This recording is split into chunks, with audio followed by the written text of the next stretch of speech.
నమస్తే welcome to non stop 90. KTR ను విచారించిన సీట్ కాంగ్రెస్ బీఆర్ఎస్ మధ్య మాటల యుద్ధం.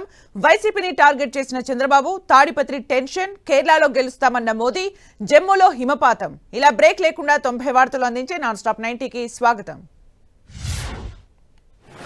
ఫోన్ ట్యాపింగ్ వ్యవహారంలో జూబ్లీహిల్స్ పిఎస్ లో కేటీఆర్ ను సిట్ అధికారులు ప్రశ్నించారు.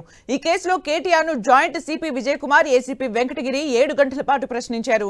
జూబ్లీహిల్స్ పిఎస్ కు కేటీఆర్ వెంట హరీష్ రావు వెళ్లారు. కేటీఆర్ కు సంఘీభావంగా వందలాది మంది బీఆర్ఎస్ నాయకులు, కార్యకర్తలు తరలివచ్చారు. అయితే కేటీఆర్ ను మాత్రమే లోనికి అనుమతించారు పోలీసులు. సింగరేణి కుంభకోణంలో సీఎం బావమర్ది కింగ్ పిన్ అని ఆధారాలున్న సిట్ ఎందుకు విచారించడం లేదని ప్రశ్నించారు మాజీ మంత్రి కేటీఆర్. తాను అడిగిన ప్రశ్నలకు సిట్ అధికారులు నీళ్లు నమిలారని చెప్పారు. విచారణలో తనను అడిగిందే తిప్పి అడిగారని, అందులో విషయమేమీ లేదన్నారు కేటీఆర్. విచారణలో తన పక్కన ఎవరూ లేరని, తననొక్కరినే అధికారులు విచారించారని కేటీఆర్ చెప్పారు. 2 ఏళ్ల అసమర్థ పాలన నుంచి ప్రజల దృష్టి మళ్లించేందుకే ఫోన్ ట్యాపింగ్ అంటూ కాలక్షేప కథ చిత్రాలు నడుపుతున్నారని కేటీఆర్ మండిపడ్డారు. కేటీఆర్ విచారణకు తీసుకువెళ్లే సమయంలో జూబ్లీహిల్స్ పోలీస్ స్టేషన్ బయట బీఆర్ఎస్ శ్రేణులు ఆందోళనకు దిగారు. కేటీఆర్ ను విచారించడం అప్రజాస్వామికమన్నారు. బీఆర్ఎస్ శ్రేణుల్ని పోలీసులు అడ్డుకున్నారు. పోలీసులతో బీఆర్ఎస్ నేతలు వాగ్వాదానికి దిగారు.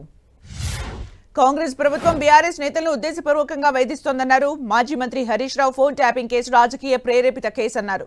రేవంత్ కు పాలన చేతగాక డైవర్షన్ పాలిటిక్స్ చేస్తున్నారని హరీష్ రావు మండిపడ్డారు. లీక్లతో ఎంతకాలం ప్రభుత్వాన్ని నడుపుతారని ప్రశ్నించిన హరీష్ రావు, ధైర్యం ఉంటే సిట్ విచారణ వీడియో బయటపెట్టాలని డిమాండ్ చేశారు. బొగ్గు కుంభకోణాన్ని బయటపెట్టినందుకే కక్ష సాధింపు చర్యలకు పాల్పడుతున్నారన్నారు. ఫోన్ ట్యాపింగ్ కేసుతో వ్యక్తిగత హననం చేస్తున్నారని కేటీఆర్ అనడం హాస్యాస్పదమన్నారు టీపీసీసీ చీఫ్ మహేష్ కుమార్ గౌడ్. రాజ్యాంగం ప్రకారమే కేటీఆర్ పై విచారణ కొనసాగుతుందన్నారు. రాజకీయ కక్ష సాధింపు ధోరణి ఉంటే అధికారంలోకి రాగానే చర్యలుండేవని మహేష్ గౌడ్ చెప్పారు. ఫోన్ ట్యాపింగ్ పై కేటీఆర్ ఆత్మ పరిశీలన చేసుకోవాలని, ఇద్దరు వ్యక్తుల మధ్య సంభాషణ వినడం వ్యక్తిగత స్వేచ్ఛకు భంగం కలిగించడమే అన్నారు. బీఆర్ఎస్ హయాంలో జరిగిన పాపాలు ఒక్కొక్కటి బయటపడుతున్నాయని కాంగ్రెస్ ఎమ్మెల్సీ అద్దంకి దయాకర్ అన్నారు. ఫోన్ ట్యాపింగ్ ఎందుకు చేశారో చెప్పాల్సిన అవసరం బీఆర్ఎస్ నేతలకు ఉందన్నారు. అధికారుల్ని ఎందుకు ప్రశ్నించానన్న హరీష్ రావు వ్యాఖ్యలపై అద్దంకి దయాకర్ మండిపడ్డారు. ఫోన్ ట్యాపింగ్ జరిగిందని కవిత కూడా చెప్పారన్నారు. కాంగ్రెస్ ప్రభుత్వం పారదర్శకంగా విచారిస్తోందన్నారు అద్దంకి దయాకర్. సిట్ విచారణ అంతా ఉత్తదే, కాలయాపన కోసమే అని బీఆర్ఎస్ నేతలు మాట్లాడుతున్నారని ప్రభుత్వ విప్ బీర్ల ఐలయ్య మండిపడ్డారు. కేటీఆర్ తప్పును ఒప్పుకొని తెలంగాణ ప్రజలకు క్షమాపణలు చెప్పాలన్నారు. హరీష్ రావు, కవిత ఫోన్లు కూడా ట్యాప్ చేశారన్నారు. నిజాలు తెలుసుకున్న హరీష్ రావు మైండ్ బ్లాక్ అయిందని బీర్ల ఐలయ్య అన్నారు. ఫోన్ ట్యాపింగ్ చేయడం నేరమని కాంగ్రెస్ ఎమ్మెల్యే వేముల వీరేశం అన్నారు. కొన్ని ఫోన్లు ట్యాప్ చేసినట్లు కేటీఆర్ ఒప్పుకున్నారని, నేరాన్ని ఒప్పుకున్న కేటీఆర్ పోలీసుల ముందు లొంగిపోతే మంచిదని వేముల వీరేశం అన్నారు. తెలంగాణ ప్రభుత్వాన్ని బద్నాం చేసే ప్రయత్నం చేస్తున్నారని, ప్రజలంతా గమనిస్తున్నారని వేముల వీరేశం అన్నారు. ఫోన్ ట్యాపింగ్ కేసులో సిట్ అధికారులకు రాష్ట్ర ప్రభుత్వం పూర్తి స్వేచ్ఛనివ్వడం లేదని కేంద్ర మంత్రి బండి సంజయ్ అన్నారు. ఫోన్ ట్యాపింగ్ కేసులో కొండను తవ్వి ఎలకను కూడా పట్టలేకపోతున్నారని వ్యాఖ్యానించారు. అసెంబ్లీ ఎన్నికల సమయంలో సిరిసిల్ల వేదికగా ఒక కంట్రోల్ రూమ్ ఏర్పాటు చేసుకుని ఫోన్ ట్యాపింగ్ దందాకు తెరలేపారని మండిపడ్డారు. సిట్ విచారణ సీరియల్ గా సాగుతుందన్న బండి సంజయ్, ఫోన్ ట్యాపింగ్ కేసులో కేసీఆర్ కుటుంబాన్ని అరెస్ట్ చేసే దమ్ముందా అని ప్రశ్నించారు. తెలంగాణ బీజేపీ అధ్యక్షుడు రామచంద్రరావు కీలక వ్యాఖ్యలు చేశారు. కాంగ్రెస్ ప్రభుత్వం కూడా ఫోన్ ట్యాపింగ్ చేస్తోందని ఆరోపణలు చేశారు. ఫోన్ ట్యాపింగ్ కేసు విచారణ పేరుతో కాంగ్రెస్ ప్రభుత్వం కాలయాపన చేస్తోందని మండిపడ్డారు. ఫోన్ ట్యాపింగ్ కేసులో దోషులను శిక్షించే చిత్తశుద్ధి సర్కార్కు లేదన్నారు. రేవంత్ సర్కార్పై మాజీ మంత్రులు సబితారెడ్డి, సునీత లక్ష్మారెడ్డి ఫైర్ అయ్యారు. సిట్ పేరుతో బీఆర్ఎస్ నేతల్ని వేధిస్తున్నారని సబితారెడ్డి ఆరోపించారు. ఫోన్ ట్యాపింగ్ లో మంత్రుల జోక్యం ఎలా ఉంటుందని ఆమె ప్రశ్నించారు. కాంగ్రెస్ డైవర్షన్ పాలిటిక్స్ చేస్తోందని సునీతారెడ్డి ఆరోపించారు. కేటీఆర్ కుటుంబాన్ని మానసిక క్షోభకు గురి చేస్తున్నారని సునీతారెడ్డి విమర్శించారు. ఫోన్ ట్యాపింగ్ నేరం కాదన్నారు బీఆర్ఎస్ నేత ఆర్ఎస్ ప్రవీణ్ కుమార్. దేశ రక్షణ, ప్రజల భద్రత కోసం ఫోన్లు ట్యాపింగ్ చేయడం శరా మామూలే అన్నారు. దేశ భద్రత, అంతర్గత భద్రత కోసం ఫోన్లు ట్యాపింగ్ చేయొచ్చని చట్టమే చెబుతోందన్న ఆయన, ఫోన్ ట్యాపింగ్ కేసుతో సంబంధం లేని వ్యక్తుల్ని విచారణ పేరుతో వేధిస్తున్నారని ఆరోపించారు. ఫోన్ ట్యాపింగ్ జరిగింది వాస్తవమని బీజేపీ ఎంపీ అరవింద్ అన్నారు. తన 5 ఫోన్లు ట్యాప్ జరిగినట్టు పోలీస్ డిపార్ట్మెంట్ తనకు సమాచారం ఇచ్చిందన్నారు. తనలాగే వివిధ నాయకుల ఫోన్లు, కవిత ఫోన్లు ట్యాప్ అయ్యాయన్నారు. రేవంత్ రెడ్డి ఎలాంటి ప్యాకేజీలకు అమ్ముడు పోకపోతే కేటీఆర్ జైలుకు వెళ్తాడని అరవింద్ అన్నారు. కేటీఆర్ హరీష్ రావుపై అడిషనల్ డీజీపీ మహేష్ భగవత్ కు ఎమ్మెల్సీ బల్మూరి వెంకట్ ఫిర్యాదు చేశారు. ఫోన్ ట్యాపింగ్ విచారణ సందర్భంగా అధికారుల్ని కేటీఆర్ హరీష్ రావు బెదిరించారని బల్మూరి వెంకట్ ఆరోపించారు. విచారణ సందర్భంగా అధికారుల్ని భయభ్రాంతులకు గురి చేసేలా మాట్లాడారని, కేటీఆర్ హరీష్ రావుపై చర్యలు తీసుకోవాలని బల్మూరి వెంకట్ ఫిర్యాదులో కోరారు. మంత్రి సీతక్క జనగామ పర్యటనలో తీవ్ర ఉద్రిక్తత నెలకొంది. పెంబర్తి క్రాస్ రోడ్డు దగ్గర చాకలి ఐలమ్మ, దొడ్డి కొమరయ్య, సర్వాయి పాపన్న విగ్రహావిష్కరణ కార్యక్రమంలో మంత్రి సీతక్క పాల్గొన్నారు. అయితే బీఆర్ఎస్ కౌన్సిలర్ ను కొబ్బరికాయ కొట్టేందుకు ఎమ్మెల్యే పల్లా రాజేశ్వరరెడ్డి ఆహ్వానించారు. ఇది బీఆర్ఎస్ కార్యక్రమం కాదంటూ కాంగ్రెస్ నేతలు అభ్యంతరం తెలిపారు. దీంతో కాంగ్రెస్ బీఆర్ఎస్ నేతల మధ్య వాగ్వాదం, తోపులాట జరిగింది. ఖమ్మంలోని ఖానాపురం బాలాజీనగర్లో ప్రాథమిక ఆరోగ్య కేంద్రాన్ని మంత్రి తుమ్మల నాగేశ్వరరావు ప్రారంభించారు. తల్లి బిడ్డల్ని ఆప్యాయంగా చూసినట్టు రోగుల్ని వైద్యులు కూడా చూడాలన్నారు. ఖమ్మం నగరంలో విద్యా, వైద్య రంగాల్లో అగ్రభాగాన నిలవాలని తుమ్మల ఆకాంక్షించారు. పేదలకు పక్కా ఇళ్లు అందించాలని కలెక్టర్ను ఆదేశించారు. ఖైరతాబాద్ నియోజకవర్గంలోని ఎన్బీటీ నగర్లో G+2 మల్టీపర్పస్ ఫంక్షన్ హాల్ ను జిల్లా ఇన్ఛార్జ్ మంత్రి పొన్నం ప్రభాకర్, మేయర్ గద్వాల్ విజయలక్ష్మి ప్రారంభించారు. 10 కోట్ల రూపాయలతో ఈ ఫంక్షన్ హాల్ ను నిర్మించారు. పేద మధ్యతరగతి ప్రజలు పెళ్లిళ్లు, మహిళా సంఘాల సమావేశాలు, ప్రభుత్వ సమావేశాలకు ఇది ఎంతో ఉపయోగకరంగా ఉంటుందని మంత్రి పొన్నం ప్రభాకర్ అన్నారు. తెలంగాణ బడ్జెట్ సమావేశాలకు రేవంత్ సర్కార్ సిద్ధమవుతోంది. శనివారం నుంచి వచ్చే నెల 5 వరకు బడ్జెట్ ప్రతిపాదనలపై సమావేశాలు జరగనున్నాయి. 2026-27 వార్షిక బడ్జెట్ పద్దుల ప్రిపరేషన్ పై సమీక్షలు నిర్వహించనున్నారు. 10 రోజుల పాటు బడ్జెట్ పద్దులపై కీలక సమావేశాలు జరగనున్నాయి. వివిధ శాఖలపై సమీక్ష నిర్వహించనుంది తెలంగాణ సర్కార్. ప్రజలకు భరోసా ఇచ్చేలా పాలన ఉండాలన్నారు ఏపీ సీఎం చంద్రబాబు. గత పాలనలో వ్యవస్థలు గాడి తప్పాయని, వైసీపీ హయాంలో క్రెడిబిలిటీ పోయిందన్నారు. తాము క్రెడిబిలిటీకి, బ్రాండింగ్ కు అధిక ప్రాధాన్యత ఇస్తున్నట్లు చంద్రబాబు చెప్పారు. ఏపీలో 2 లక్షల కోట్ల రూపాయల మేర రుణాలను రీస్కెడ్యూల్ చేసుకునే అవకాశం ఉందని, ఇప్పటి వరకు 49,000 కోట్లను రీస్కెడ్యూల్ చేసినట్టు చెప్పారు. రుణాల రీస్కెడ్యూల్ వల్ల 1108 కోట్ల మేర ఆదా చేయగలిగినట్లు చంద్రబాబు అన్నారు. గోదావరి పుష్కర పనులపై సీఎం చంద్రబాబు సమీక్ష నిర్వహించారు. 26 జూన్ 2027 నుంచి జూలై 7 వరకు 12 రోజుల పాటు జరగనున్న గోదావరి పుష్కరాలపై సమీక్షలో చర్చించారు. గోదావరి ప్రవహించే పోలవరం, ఏలూరు, తూర్పు గోదావరి, పశ్చిమ గోదావరి, అంబేద్కర్ కోనసీమ, కాకినాడ జిల్లాలో పుష్కరాల నిర్వహణకు ఏర్పాట్లు చేయాలన్నారు. 4 రోజుల పాటు దావోస్ లో జరిగిన వరల్డ్ ఎకనామిక్ ఫోరం సమావేశాలు ముగిశాయి. మంత్రి నారా లోకేష్ దావోస్ పర్యటన విజయవంతంగా ముగించి హైదరాబాద్ కు బయలుదేరారు. శనివారం హైదరాబాద్ కు చేరుకుంటారు లోకేష్. రాష్ట్రానికి పెట్టుబడులే లక్ష్యంగా వరల్డ్ ఎకనామిక్ ఫోరం సదస్సులో పారిశ్రామికవేత్తలతో లోకేష్ చర్చలు జరిపారు. 4 రోజుల్లో నారా లోకేష్ మొత్తం 45 కార్యక్రమాల్లో పాల్గొన్నారు. మంత్రి లోకేష్ చొరవతో RMZ సంస్థ రాష్ట్రంలో $10 బిలియన్ భారీ పెట్టుబడులు పెట్టేందుకు ముందుకొచ్చింది.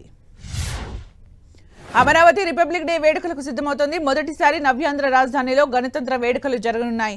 సీడ్ యాక్సిస్ రోడ్డు సమీపంలో మంత్రుల బంగ్లాల ఎదురుగా పరేడ్ గ్రౌండ్ ఏర్పాటు చేస్తున్నారు. రిపబ్లిక్ డే ఏర్పాట్లను మంత్రి నారాయణ పరిశీలించారు. 22 ఎకరాల్లో పరేడ్ గ్రౌండ్, వీఐపీ పార్కింగ్ కు 15 ఎకరాలు, పబ్లిక్ పార్కింగ్ కు 25 ఎకరాల్లో ఏర్పాట్లు చేస్తున్నట్లు చెప్పారు. ఏలూరు జిల్లా లింగపాలెం మండలం ధర్మాజిగూడెంలో నూతన విద్యుత్ సబ్స్టేషన్ను రాష్ట్ర మంత్రులు గొట్టిపాటి రవికుమార్, పార్థసారథితో కలిసి ప్రారంభించారు. నాణ్యమైన విద్యుత్ అందించేందుకు మరిన్ని సబ్స్టేషన్లను నిర్మించబోతున్నామని రవికుమార్ తెలిపారు. భవిష్యత్తులో రాష్ట్రంలో విద్యుత్ ఛార్జీలు తగ్గించాలన్నదే ప్రభుత్వ లక్ష్యమన్నారు.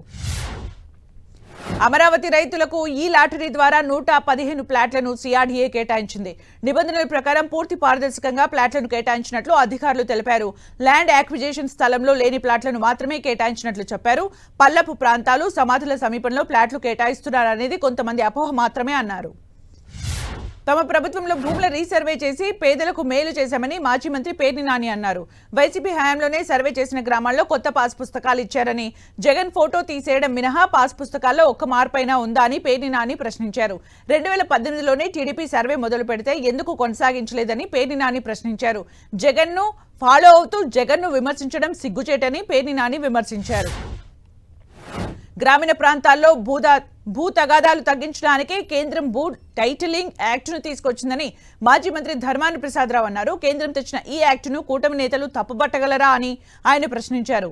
జగన్ వచ్చిన తర్వాతే భూముల సర్వే జరిగిందని చెప్పారు. హద్దురాళ్లపై జగన్ ఫోటోలు ఉంటే ఆ భూమి జగన్ కు వెళ్తుందని తప్పుడు ప్రచారం చేశారని అన్నారు. జగన్ వచ్చిన తర్వాత సర్వే జరిగిందని చెప్పేందుకే అలా ఫోటోలు వేశారని ధర్మాన అన్నారు.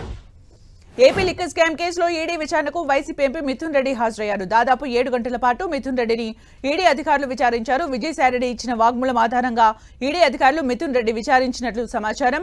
మిథున్ వెంట PLR infra company chairman Chandrasekhar Reddy, Mithun Reddy అనుచరుడు రాహుల్ చక్రవర్తి రెడ్డి ఈడీ ఆఫీస్కు వచ్చారు. కల్తీ నెయ్యి కేసులో సిట్ విచారణ ముగిసింది. నెల్లూరు ఏసీబీ కోర్టులో దర్యాప్తు అధికారులు ఛార్జ్ షీట్ దాఖలు చేశారు. 15 నెలల పాటు 12 రాష్ట్రాల్లో సిట్ విచారణ కొనసాగింది. కల్తీ నెయ్యి కేసు విచారణ కోసం సిట్ ఏర్పాటు చేసింది ఏపీ సర్కార్. ఉత్తరాఖండ్ కు చెందిన బోలో బాబా ఆర్గానిక్ డైరీకి సంబంధం ఉన్నట్లు గుర్తించిన దర్యాప్తు బృందం ఈ కేసులో కీలక సూత్రధారుల్ని బోలో బాబా డైరెక్టర్లు పొమిల్ జైన్, విపిన్ జైన్ ఉన్నట్టు గుర్తించారు. అరసవెల్లి రథసప్తమి వేడుకలను ఈసారి 3 రోజులు జరపాలని నిర్ణయించినట్లు మంత్రి అచ్చెన్నాయుడు చెప్పారు. శుక్రవారం ఉదయం సూర్య నమస్కారాలు నిర్వహించారు. శనివారం రాత్రి 12 గంటలకు స్వామివారికి పట్టు వస్త్రాలు సమర్పించనున్నట్టు మంత్రి తెలిపారు. ఈ ఏడాది 2 లక్షల మంది భక్తులు వస్తారని అంచనా వేస్తున్నారు. సిక్కోలు రథసప్తమి ఉత్సవాల వేళ 80 అడుగుల రోడ్డు యోగా వేదికగా మారింది. ఉదయం నిర్వహించిన మెగా సూర్య నమస్కారాలు కార్యక్రమం కనువిందు చేశాయి. దాదాపు 10,000 మంది విద్యార్థులు, యోగా సాధకులు ఏకకాలంలో సూర్య నమస్కారాలు చేస్తూ నగరాన్ని ఆధ్యాత్మికతతో నింపేశారు. తిరుమలలో ఆదివారం జరిగే రథసప్తమి వేడుకలకు టీటీడీ సర్వం సిద్ధం చేసింది. నెల 25న ఒక్క రోజులోనే 7 వాహనాలపై స్వామివారు దర్శనమివ్వనున్నారు. ఉదయం 5:30 నుంచి సాయంత్రం 7 గంటల వరకు వాహన సేవ కొనసాగుతుంది.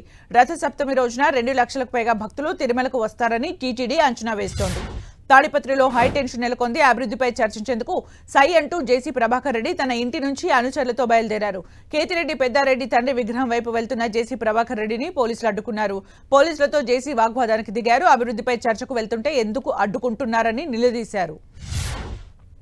తాడిపత్రిలో 550 మంది పోలీసులతో బందోబస్తు ఏర్పాటు చేశామన్నారు తాడిపత్రి అడిషనల్ ఎస్పీ రోహిత్ కుమార్ చౌదరి. రెచ్చగొట్టేలా సోషల్ మీడియాలో పోస్టులు చేస్తున్న వారిపై కేసులు నమోదు చేశామన్నారు. ఏ పార్టీ నాయకులు గొడవలు చేసినా చట్ట ప్రకారం చర్యలు తప్పవని అడిషనల్ ఎస్పీ హెచ్చరించారు. టీడీపీ నేత తాడిపత్రి మున్సిపల్ చైర్మన్ జేసీ ప్రభాకర్ రెడ్డి హాట్ కామెంట్ చేశారు. తనతో పాటు తన కుమారుడి గన్ లైసెన్స్ రెన్యువల్ చేయడం లేదని విమర్శించారు. ఈ విషయంపై హోంమంత్రి అనితకు అనేకసార్లు లేఖలు రాసినా స్పందన శూన్యమని ఆవేదన వ్యక్తం చేశారు. MLA Asmith Reddy gun licence renewal చేయకపోవడం దారుణమని, దీన్ని తాము అవమానంగా భావిస్తున్నామని జేసీ ప్రభాకర్ రెడ్డి చెప్పారు. మారుతున్న కాలానికి అనుగుణంగా పోలీసులు సాంకేతికతను అందిపుచ్చుకోవాలని రాష్ట్ర డీజీపీ శివధర్ రెడ్డి సూచించారు. నిజామాబాద్లోని కంటేశ్వర్లో రూరల్ పోలీస్ స్టేషన్ను, మాక్లూర్ పోలీస్ స్టేషన్లను డీజీపీ శివధర్ రెడ్డి ప్రారంభించారు. సీసీ కెమెరాల నిఘా, క్షేత్రస్థాయిలో పెట్రోలింగ్ పెంచడం ద్వారా నేరాలను అదుపు చేయొచ్చని డీజీపీ శివధర్ రెడ్డి తెలిపారు. మేడారం జాతరకు వేలాది వాహనాలు బయలుదేరనున్నాయి. ట్రాఫిక్ రద్దీ దృష్ట్యా వనదేవతల్ని దర్శనం చేసుకునేందుకు హెలికాప్టర్ సేవల్ని అందుబాటులోకి తెచ్చింది రాష్ట్ర పర్యాటక శాఖ. తంబి ఏవియేషన్ సంస్థ మేడారం జాతరకు ప్రత్యేక హెలికాప్టర్ టూర్ ప్యాకేజీని ప్రకటించింది. హనుమకొండ నుంచి మేడారానికి ఒక్కరికి రానుపోను హెలికాప్టర్ ప్రయాణంతో పాటు వీఐపీ దర్శనానికి 35,999 రూపాయలుగా నిర్ణయించారు. హెలికాప్టర్ ద్వారా మేడారంలో 7 నిమిషాల జాయ్ రైడ్కు ఒక్కరికి 5,000 రూపాయలు చెల్లించాల్సి ఉంటుంది. ములుగు జిల్లా మేడారం జంపన్న వాగులో త్రుటిలో పెను ప్రమాదం తప్పింది. వాగులో మునిగి కొట్టుకుపోతున్న 2 యువతుల్ని ఎస్డీఆర్ఎఫ్ సిబ్బంది కాపాడారు. గల్లంతైన మేకల సరిత, శిరీషను కాపాడారు. వాగులో లోతు ఉన్న ప్రాంతానికి వెళ్లొద్దని భక్తులను అధికారులు హెచ్చరించారు. మేడారం జాతరలో భక్తులకు పెద్ద ప్రమాదం తప్పింది. హరిత వై జంక్షన్ దగ్గర ఒక్కసారిగా లైటింగ్ నేమ్ బోర్డు కింద పడిపోయింది. ఓ భక్తుడికి గాయాలు కావడంతో వెంటనే హాస్పిటల్కు తరలించారు. ఘటన సమయంలో అక్కడ భక్తులు ఎక్కువ మంది లేకపోవడంతో పెద్ద ప్రమాదం తప్పింది. జంపన్న వాకు నుంచి గద్దెలకు వెళ్లే రోడ్డు మార్గంలో ఈ ప్రమాదం జరిగింది.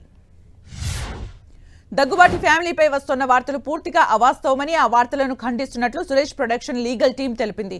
దగ్గుబాటి ఫ్యామిలీ కోర్టుకు తప్పనిసరిగా హాజరు కావాలన్నది పచ్చి అబద్ధమని, జడ్జి సీరియస్ అయ్యారని వస్తున్న వార్తల్లో నిజం లేదని క్లారిటీ ఇచ్చింది. నాన్ బెయిలబుల్ వారెంట్ జారీ చేయడం అవాస్తవమని, వచ్చే నెల 5కి సహజంగానే కేసు వాయిదా పడిందని సురేష్ ప్రొడక్షన్స్ ప్రకటించింది. యాదాద్రి జిల్లా మునుగోడు నియోజకవర్గంలో వైన్ షాప్స్ ఓపెన్ టెన్షన్ కొనసాగుతోంది. వైన్ షాప్ మధ్యాహ్నం 1 గంటకు, పర్మిట్ రూమ్స్ సాయంత్రం 6 గంటలకు తెరవాలని ఎమ్మెల్యే రాజగోపాల్ రెడ్డి రూల్స్ పెట్టారు. అయితే ఎమ్మెల్యే ఆదేశాలు కాదని ప్రభుత్వ రూల్స్ ప్రకారం సంస్థ నారాయణపురంలో వైన్స్ ఓపెన్ చేశారు నిర్వాహకులు. దీంతో వైన్స్ ను రాజగోపాల్ రెడ్డి అనుచరులు బంద్ చేయించారు. వైన్ షాప్ నిర్వాహకుల ఫిర్యాదుతో షాపులను ఎక్సైజ్ అధికారులు తిరిగి ఓపెన్ చేయించారు. రైతులు ఆందోళనకు దిగారు. మద్దతు ధర తగ్గించారని ఆగ్రహం వ్యక్తం చేశారు. క్వింటాల్కు 5,000 తగ్గించారని ఆవేదన వ్యక్తం చేశారు. దీంతో రైతులకు నచ్చజెప్పే ప్రయత్నం చేశారు పోలీసులు. దళారులంతా సిండికేట్ అయ్యారని, అధికారులు పట్టించుకోవడం లేదని రైతులు ఆరోపించారు. ఛత్తీస్గఢ్లో మావోయిస్టులకు భారీ ఎదురు దెబ్బ తగిలింది. గరియాబంద్, నువాపాడ డివిజన్లను చెందిన 9 మంది మావోయిస్టులు తమ ఆయుధాలతో లొంగిపోయారు. లొంగిపోయిన మావోయిస్టుల్లో 2 పురుషులు కాగా 7 మహిళా మావోయిస్టులు ఉన్నారు. వీరిపై సుమారు 47 లక్షల రూపాయల రివార్డు ఉంది. నిర్మల్ జిల్లా బాసరలో వసంత పంచమి వేడుకలు ఘనంగా జరిగాయి. జ్ఞాన సరస్వతి అమ్మవారి పుట్టినరోజు పురస్కరించుకుని వసంత మహోత్సవాలు నిర్వహించారు. తెల్లవారుజామున 2 గంటలకు నవధాన్యాలు నవరసాలతో అమ్మవారికి ఘనంగా అభిషేకం చేశారు. అనంతరం వేద పండితులు అమ్మవారికి విశేష పూజలు నిర్వహించారు. తెల్లవారుజామున 3 గంటల నుంచి చిన్నారులకు అక్షర శ్రీకర పూజలను ప్రారంభించారు. అటు సిద్దిపేట జిల్లా వర్గంలోనూ వసంత పంచమి వేడుకలు వైభవంగా జరిగాయి. విద్యా సరస్వతి ఆలయంలో తెల్లవారుజామున అమ్మవారికి విశేష పంచామృతాభిషేకం నిర్వహించారు. అక్షరాభ్యాసాల కోసం చిన్నారులతో పెద్ద ఎత్తున తల్లిదండ్రులు ఆలయానికి చేరుకున్నారు. ప్రత్యేకంగా ఏర్పాటు చేసిన మండపాల్లో అక్షరాభ్యాసాలు నిర్వహించారు. విజయవాడ ఇంద్రకీలాద్రిలోనూ వసంత పంచమి వేడుకలు ఘనంగా నిర్వహించారు. తెల్లవారుజాము నుంచే ఆలయానికి భక్తులు పోటెత్తారు. అమ్మవారిని దర్శించుకునేందుకు భక్తులు పెద్ద సంఖ్యలో తరలివచ్చారు. చిన్నారులకు అక్షరాభ్యాసాలు నిర్వహించారు. భక్తులకు ఎలాంటి ఇబ్బందులు కలగకుండా అధికారులు ఏర్పాట్లు చేశారు. అటు ఉత్తరాది రాష్ట్రాల్లోనూ వసంత పంచమి వేడుకలు అంగరంగ వైభవంగా సాగాయి. అయోధ్య, ఉజ్జయిని మహాకాళేశ్వర ఆలయాల్లో భక్తుల రద్దీ కనిపించింది. మధ్యప్రదేశ్లోని ఉజ్జయిని మహాకాళేశ్వర అమ్మవారి ఆలయంలో తెల్లవారుజామునే వేద పండితులు అమ్మవారికి ప్రత్యేక పూజలు చేశారు. అటు అయోధ్యలో భక్తులు బారులు తీరారు. కేరళలో పర్యటించిన ప్రధాని మోదీ తిరువనంతపురంలో పలు అభివృద్ధి ప్రాజెక్టులకు శంకుస్థాపనలు, ప్రారంభోత్సవాలు చేశారు. 3 అమృత్ భారత్ ఎక్స్ప్రెస్ రైళ్లు, 1 ప్యాసింజర్ రైలును జెండా ఊపి ప్రారంభించారు ప్రధాని మోదీ. ఆ తర్వాత తిరువనంతపురం నగర అభివృద్ధి బ్లూ ప్రింట్ను మేయర్కు ప్రధాని అందజేశారు. తిరువనంతపురం ఎన్డీఏ ర్యాలీలో ప్రధాని మోదీ హాట్ కామెంట్ చేశారు. పార్టీ నేతల సమావేశంలో లెఫ్ట్ పార్టీపై విరుచుకుపడ్డారు. కేరళలో లెఫ్ట్ పార్టీల పని అయిపోయిందన్న ఆయన కేరళ ప్రజలు మార్పును కోరుకుంటున్నారన్నారు. పశ్చిమ బెంగాల్ తరహాలోనే కేరళలో మార్పు వస్తుందని ప్రధాని మోదీ అన్నారు. మోదీ కేరళ పర్యటనలో ఆసక్తికర సన్నివేశం చోటు చేసుకుంది. సభలో తన చిత్రపటాన్ని పట్టుకుని నిల్చున్న బాలుడిని ఉద్దేశించి మోదీ స్పందించారు. ఆ చిత్రపటాన్ని పట్టుకుని చాలాసేపటి నుంచి ఓ చిన్నారి నిల్చుని ఉండటాన్ని మోదీ గమనించి చాలాసేపు నిల్చుంటే అలసిపోతామని దాని మీద చిరునామా రాసి ఆ ఫోటోను తనకు పంపించాలని మోదీ కోరారు. తాను తర్వాత లేఖ రాస్తానని ఆ బాలుడికి చెప్పారు. దీంతో సభలో ఉన్నవారంతా హర్షం వ్యక్తం చేశారు. ప్రధాని నరేంద్ర మోదీ తమిళనాడులో పర్యటించారు. చెంగల్పట్టు జిల్లా మధురాంతకంలో ఏర్పాటు చేసిన సభలో మోదీ ప్రసంగించారు. అన్నాడీఎంకే, బీజేపీ కూటమి నేతలందరూ ఒకే వేదికపైకి కనిపించారు. తిరువనంతపురం పర్యటనని ముగించుకుని ప్రత్యేక హెలికాప్టర్లో మధురాంతకం వెళ్లారు. మోదీ పర్యటన నేపథ్యంలో చెంగల్పట్టు జిల్లా వ్యాప్తంగా కట్టుదిట్టమైన భద్రతా ఏర్పాట్లు చేశారు. ప్రధాని మోదీకి బ్రెజిల్ అధ్యక్షుడు లలూడా సిల్వా ఫోన్ చేశారు. వారిద్దరూ పలు అంశాలపై ఫోన్లో సంభాషించుకున్నారు. త్వరలో జరగనున్న బ్రెజిల్ ఇండియా బిజినెస్ ఫోరంపై చర్చించారు. ఫిబ్రవరి 19 నుంచి బ్రెజిల్ అధ్యక్షుడు భారత్లో పర్యటించనున్న నేపథ్యంలో ఆ పర్యటన గురించి మాట్లాడుకున్నారు. ఇరు దేశాల మధ్య వాణిజ్య చర్చలు జరగనున్నాయి. తమిళనాడు అసెంబ్లీ సమావేశాలు వాడివేడిగా జరిగాయి. గ్రామీణ ఉపాధి హామీ పథకానికి మహాత్మాగాంధీ పేరును కొనసాగించాలని, ఉపాధి హామీ చట్టం కింద తగిన నిధులు కేటాయించాలని కేంద్ర ప్రభుత్వాన్ని కోరుతూ తమిళనాడు సీఎం స్టాలిన్ అసెంబ్లీలో తీర్మానాన్ని ప్రవేశపెట్టారు. స్వాతంత్ర సమరయోధుడు నేతాజీ సుభాష్ చంద్రబోస్ జయంతి సందర్భంగా ఆయన విగ్రహానికి నివాళి అర్పించారు.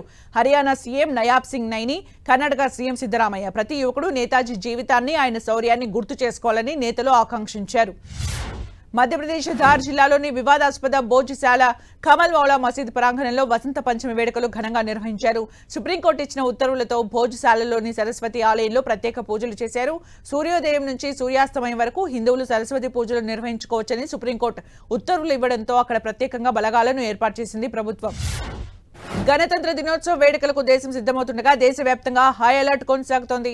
పాకిస్తాన్కు చెందిన ఉగ్రవాద సంస్థ జైషే మహ్మద్ భారత్లో ఉగ్రదాడులకు ప్లాన్ చేసేందుకు ప్రయత్నిస్తున్నారని నిఘా వర్గాల హెచ్చరికలతో భద్రతా బలగాలు, పోలీసులు అప్రమత్తమయ్యారు. ఈ క్రమంలో ఢిల్లీలోని పలు ప్రాంతాల్లో భద్రతా బలగాలతో పాటు పోలీసులు సంయుక్తంగా తనిఖీలు చేపట్టారు. ఆగ్రాలో ఉష్ణోగ్రతలు కాస్త కుదుటపడ్డాయి. నిన్న మొన్నటి వరకు ఆగ్రాలో దట్టమైన పొగమంచు కారణంగా ఉష్ణోగ్రతలు -°C నమోదయ్యాయి. ఉష్ణోగ్రతలు పెరగడంతో కాస్త మెరుగైన వాతావరణం కనిపించింది. పొగమంచు లేకపోవడంతో తాజ్మహల్ సుందరంగా కనిపించింది. ప్రముఖ ఈ-కామర్స్ సంస్థ అమెజాన్ మరోసారి పెద్ద ఎత్తున ఉద్యోగులపై వేటు వేసేందుకు సిద్ధమైనట్లు తెలుస్తోంది. వచ్చే వారం దాదాపు 16,000 మంది ఉద్యోగులను తొలగించనున్నట్లు సమాచారం. ఈ మేరకు మీడియాలో కథనాలు వెలువడ్డాయి. ఈ నెల 27న అమెజాన్ సుమారు 16,000 మంది ఉద్యోగులను తొలగించాలని నిర్ణయించుకున్నట్లు సమాచారం. హిమాచల్ ప్రదేశ్ రాజధాని సిమ్లాలో మంచు భారీగా కురుస్తోంది. హిమపాతంతో చెట్లు, గుట్టలు అన్ని తెల్లగా మారిపోయాయి. రోడ్లపై మంచు పేరుకుపోవడంతో వాహనదారులు తీవ్ర ఇబ్బందులు పడుతున్నారు. జమ్మూ కాశ్మీర్లో భారీగా మంచు కురుస్తోంది. లద్దాఖ్లో ఎటు చూసినా తెల్లని హిమపాతం కనువిందు చేస్తోంది. మరోవైపు మంచులో వాహనాలు కూరుకుపోయాయి. రోడ్లపై మంచు పేరుకుపోవడంతో రాకపోకలు నిలిచిపోయాయి. అటు బద్వారాలో మంచు కురుస్తుండటంతో పర్యాటకులు ఎంజాయ్ చేస్తున్నారు. రోడ్లపై పేరుకుపోయిన మంచును తొలగించేందుకు అధికారులు ప్రయత్నాలు చేస్తున్నారు. జమ్మూ కాశ్మీర్లో 12 మందిని కాపాడారు ఉధంపూర్ పోలీసులు. అక్కడ భారీ హిమపాతంలో చిక్కుకుపోయిన వారిని బయటకు తీసుకొచ్చారు. ఊపిరందని ప్రదేశంలో ప్రాణాలు అరచేత పట్టుకుని కూర్చున్న వారిని సురక్షిత ప్రాంతాలకు తరలించారు. 2 రోజులుగా ఉధంపూర్ జిల్లాలో మంచు విపరీతంగా కురుస్తోంది. ఎడతెరిపి లేకుండా కురిసిన హిమపాతంతో నడుం లోతు మంచు పేరుకుపోయింది. మంచులో చిక్కుకున్న 12 మందిని పోలీసులు కాపాడారు. ఢిల్లీలో ఒక్కసారిగా వాతావరణం మారిపోయింది. భారీ వర్షం కురవడంతో లోతట్టు ప్రాంతాలు జలమయమయ్యాయి. రోడ్లపై నీరు నిలిచిపోవడంతో వాహనదారులు తీవ్ర ఇబ్బందులు పడ్డారు. ఢిల్లీ సహా పలు రాష్ట్రాల్లో ఉరుములు మెరుపులతో కూడిన వర్షం పడింది. ఢిల్లీ, రాజస్థాన్, జమ్మూ కాశ్మీర్, పంజాబ్ రాష్ట్రాల్లోనూ మెరుపులతో కూడిన వర్షం పడింది. ఢిల్లీలో వర్షంలోనే రిపబ్లిక్ డే రిహార్సల్స్ ను నిర్వహించారు. ఓవైపు వర్షం కురుస్తున్న ఆర్మీ కవాతు నిర్వహించారు. ఆర్మీ రిహార్సల్స్ ను చూసేందుకు సందర్శకులు భారీగా తరలివచ్చారు. మధ్యప్రదేశ్లోని ఇండోర్లో మరోసారి కలుషిత నీరు కలకలం రేపింది. 22 మంది కలుషిత నీరు తాగి అస్వస్థతకు గురయ్యారు. మరోవైపు ఇండోర్లో కలుషిత నీరు సరఫరా అయిన ప్రాంతాల్లో జిల్లా కలెక్టర్ పర్యటించారు. స్థానికుల బాధలు అడిగి తెలుసుకున్నారు. గోల్డ్, సిల్వర్ రేట్స్ ఇవాళ శాంతించాయి. ఆల్ టైం గరిష్ట స్థాయి దగ్గర ఇన్వెస్టర్లు లాభాల స్వీకరణకు దిగడంతో పసిడి పరుగుకు బ్రేక్ పడినట్లయింది. 350 రూపాయలు తగ్గడంతో హైదరాబాద్ లో ప్యూర్ గోల్డ్ తులం ధర 1,59,800 రూపాయలు పలుకుతోంది. ఇక కిలో వెండి ధర 1,700 రూపాయలు తగ్గింది. హైదరాబాద్ లో కిలో వెండి ధర 3,25,800 రూపాయలుగా ఉంది. అంతర్జాతీయ అనిశ్చిత పరిస్థితుల నేపథ్యంలో దేశీయ స్టాక్ సూచీలు మరోసారి భారీ నష్టాలు చవిచూశాయి. విదేశీ మదుపర్ల అమ్మకాలు ప్రభావం చూపాయి. దీంతో ఉదయం లాభాల్లో కదలాడిన సూచీలు భారీ నష్టాల్లోకి జారుకున్నాయి. దీంతో మదుపర్ల సంపద 6 లక్షల కోట్ల మేర ఆవిరైంది. సెన్సెక్స్ 769 పాయింట్ల నష్టంతో 81,537 పాయింట్ల వద్ద ముగిసింది. నిఫ్టీ 241 పాయింట్ల నష్టంతో 25,048 వద్ద స్థిరపడింది. భద్రతా కారణాలను సాకుగా చూపుతూ తమ జట్టును టీ20 వరల్డ్ కప్ లో పాల్గొనేందుకు భారత్ కు పంపబోమని బంగ్లాదేశ్ క్రికెట్ బోర్డు చెప్పిన విషయంపై స్పందించేందుకు బీసీసీఐ అధ్యక్షుడు మిథున్ మన్హాస్ నిరాకరించారు. రాయ్పూర్లోని స్వామి వివేకానంద విమానాశ్రయంలో బంగ్లా నిర్ణయంపై స్పందించాలని మీడియా ప్రతినిధులు కోరారు. అయితే బంగ్లా విషయంపై మాట్లాడటానికి మన్హాస్ నిరాకరించారు.